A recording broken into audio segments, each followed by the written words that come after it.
Today was the day Google announced the new Pixel 5.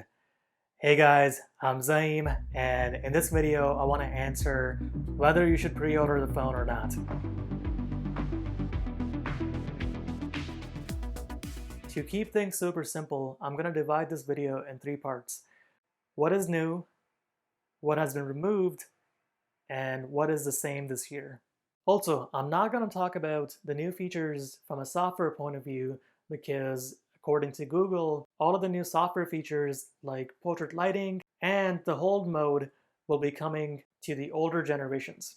I'm going to start off with the good stuff.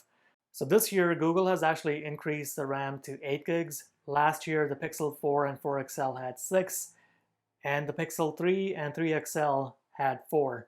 What that basically means is you can now run more apps in the background without having to reload those apps. So if you're currently using an older generation phone and you're running into issues with apps constantly being reloaded, you probably won't have that issue with the Pixel 5.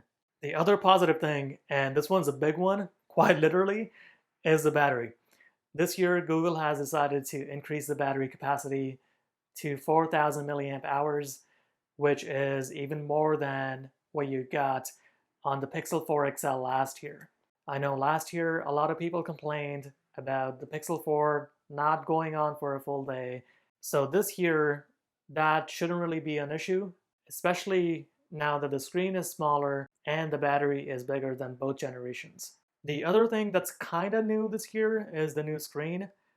It is now smaller at 6 inches and it has the same 90 Hz refresh rate, but the bezels have gotten a lot smaller because it doesn't have face unlock. I think from the front, this is one of the best looking Android phones right now. It kind of reminds me of an S10e, but with the symmetry of an iPhone minus the notch. The other thing that's new for the Pixel 5 is reverse wireless charging. So if you have Pixel Buds or a different pair of wireless headphones, or if you have a smartwatch, you can charge your devices wirelessly through the Pixel 5. This is not really a new feature to Android. I mean, Samsung's been doing this for a while, but it is new to the Pixel line, and it is a very welcome addition. In terms of body, Google is going back to its roots and ditching the glass back in this generation. So the back this year is made from aluminum, which should be better from a durability point of view. And as far as I know, this is the only phone with a metal back that is able to do wireless charging, and that makes me very excited. And now let's talk about the biggest change that Google has made this year, which is the addition of a wide-angle camera. A lot of folks have been looking forward to this feature for the longest time. I mean, last year everybody was expecting the Pixel to have a wide-angle camera, and Google ended up going with a zoom lens again. And now we finally have a wide-angle camera on a Pixel phone, and you know what that means? HDR plus on a wide-angle camera. Oh, and the phone also has 5G, in case that is something you care about.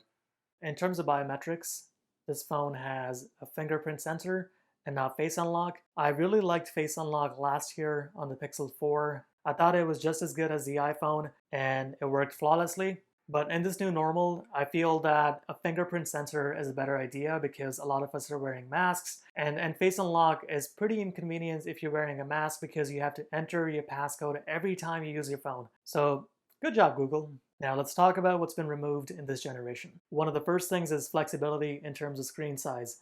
This year, Google's only giving you one option and one option only, and that is 6 inches. So that might be bad news for those of you who want a bigger phone and a bigger screen. I personally think 6 inches is a good enough size and it fits in the hand properly, so no complaints there. Also, the other thing that's missing is face unlock. Google removed that this year to reduce the bezels, and Project Soli is now gone as well. So now gone are the days of you doing this to change songs.